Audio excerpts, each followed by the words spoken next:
my Sony action cam on my head again so I can have two hands available to help show you. If some of the footage don't come out properly, I apologize. I'm actually down here at my mom and dad's land right now. You can see I got a tree stand already put up. It's a double seater. Hoping to take my daughter or even my sister out some in it. And I'm actually sitting in the spot where I hope to see a lot of deer at this year. It's about a 20-25 yard shot from that tree stand into this general area right here. And pretty good shot, pretty good setup. There'll be a lot of cover here when the fall. And anyway, let's go back to the situation. Here I have my Diamond Infinte Edge. Got a few new accessories on that. We'll cover that later. But how to tune it. Alright, if you see right here, there is a draw stop right here on your draw length module on both sides. And there's also timing markers on your diamond bow right there. And of course on the opposing cam. The best way I think I'd say to time a dual cam bow is to have your friend watch you, or do it in a mirror if you can see, or if you have a draw board, that's the best thing, but I don't have one. But what I did, I had my friend watch, and I also looked in the mirror, and I pulled my bow to full draw. My bottom draw stop right here was hitting before my top one. It was hitting about, I'd say 1/4 inch, maybe even 1/2 inch beforehand, and that's a little bit too much. So in order to do that on a Diamond Infinte Edge, you can actually adjust this without using a bow press. That's one great thing about these bows. They're very, very adjustable without a bow press. And let me explain to you how to do that.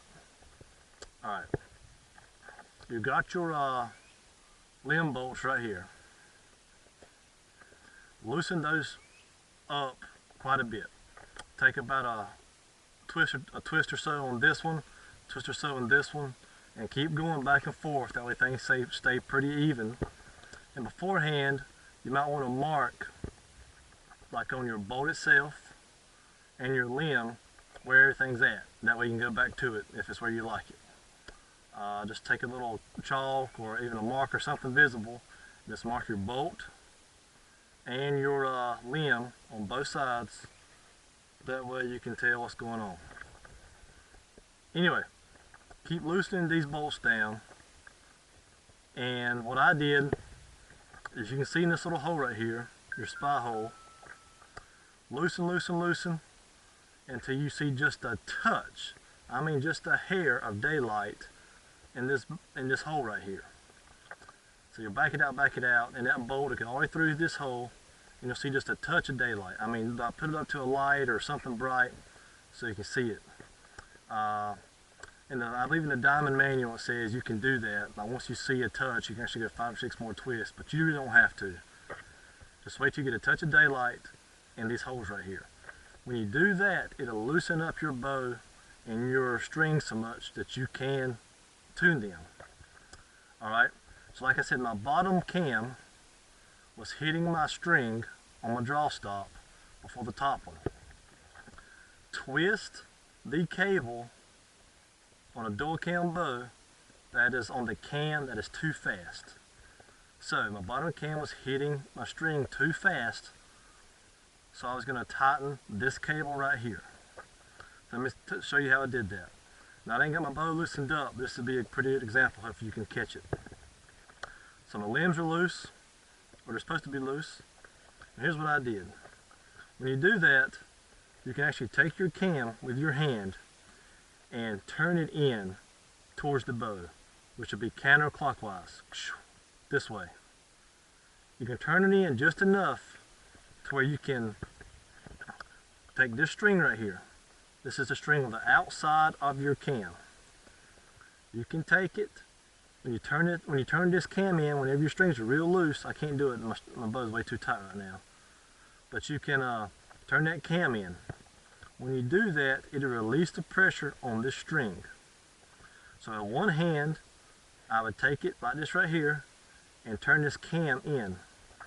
When I did that, I could take my other hand, take that string off. And when you do that, you need to pay attention. I don't know if you can see this, if you guys can. Look at which way your string is twisting. And you want to tighten it. Okay, my string was twisting forward. This way. The way my bow's pointing at was twisted forward. So I took my cam and rotated it in.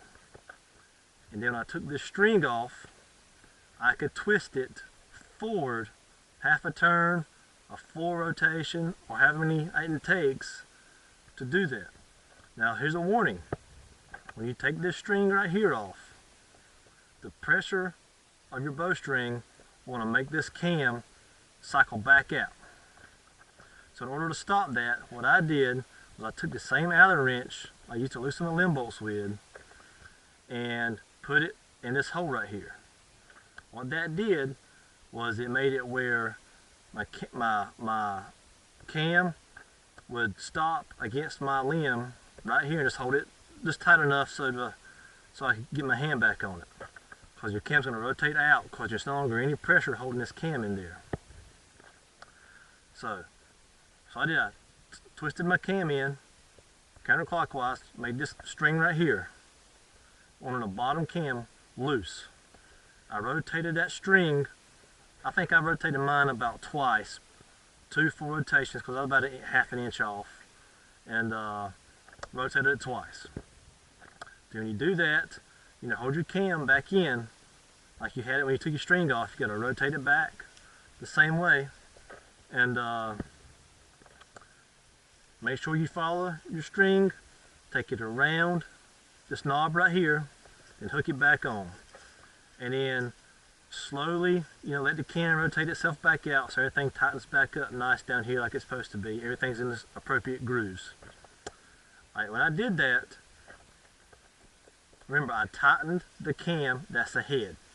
When I did that, I was able to get back in the mirror, or let my friend look at it, and I took my bow to full draw. My draw stops were hitting at pretty much the same time. And it also made my timing mark on my bottom cam be right perfect.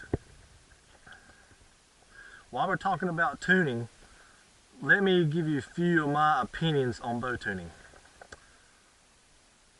I think sometimes if you read on forums and things, it can be highly overrated. I'm not saying don't have a bow that's in time or in tune, but my biggest importance to me is if my arrows are going straight. When I say straight, when you shoot your arrow, most of the time you can tell if your arrow is flying erratically or pretty straight. As long as my arrows are flying pretty dang straight and I'm hitting what I'm aiming at the appropriate distance, I'm not going to spend a whole lot of time fine-tuning strings and stuff on my bow. Now I know some people might think that's bad, or your bow's got to be in perfect tune and time. If you've got plenty of time on your hands where you can just sit there and just tune your bow, that's fine, go at it. But with 2 little girls at home, I don't have a lot of time just to go out there and just nitpick tune, is what I guess you could say. Right now, my bottom cam probably hits the draw stop about a credit card width before my top cam does. But I've already put 4 twists in my bottom cam, and my bottom string down here. And I don't want to loosen any twist on my top one. Like I said, right now everything's pretty much in. My timing marks are pretty much good. So I'm happy with it. Is it perfectly tuned and timed? No, probably not perfect. But I know from 35 yards in, I can put an arrow exactly where I want it, and it's flying good, hard, and straight. And that's good enough for me. I mean, Indians were the first bows, we're talking about sticks and strings. No fancy wheels, none of this, pulley system or nothing like that. The sticks and strings, and they were successful hunters. With all the technology we have in a bow, I mean, we're really fortunate, because if you look at a modern day bow, from Matthews to this Diamond, all ranges, these things are machine tuned or machine built, and no two bows, I don't care what machine you put it on, is going to be built exactly the same. Because guess who made the machines? Man made the machines, and man is not perfect. So every bow might shoot better at different tunings, I guess you could say. Maybe your bow has to be precisely tuned to give a good arrow. This Diamond Edge of mine does not have to be perfect. Even when my bow was shooting, or even when my bow was timed really bad, off about a half inch on the bottom, I was shooting great. Extremely accurate, extremely quick, accurate arrows. I just happened to have my buddy look at it since he was at the house one day. He said, "Hey man, your draw stop's a little bit off." Well, I said, "Okay," so I fixed it. Is my bow shooting better? Maybe.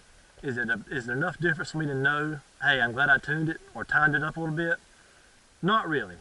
I guess what I'm trying to say is overall is, as long as your bow is accurate, your arrows are flying straight, and you can hit what you want to hit at your desired distance, keep shooting. And that's the biggest thing is, when you hunt in the woods or anywhere else, you want to hit what you're aiming at. That's the biggest and most important thing. Like I said, make sure your bow's safe to shoot. I mean, don't have it where your cam, like one cam is like jacked around or nothing crazy like that. I mean, if it's a dual cam bow and your cams look pretty symmetrical, get in a mirror and draw your bow back. And another hint I've learned is, if you can get one or have one, every time I hook up my release to my bow, I put a spare knock in here, just so I won't get any D-loop, what do you call it, pinch on my knock. I keep one in here all the time. If you pull back on your D-loop a lot, it has a tendency to come together and start pinching your arrows a little bit. So I just got a spare knock. I just put right in here, and I draw back it. Look at my timing and stuff. It won't pinch it up any. But as long as you get in the mirror, everything looks pretty symmetrical. Nothing's way out of whack. And like I said, the biggest thing is you're hitting where you're supposed to hit.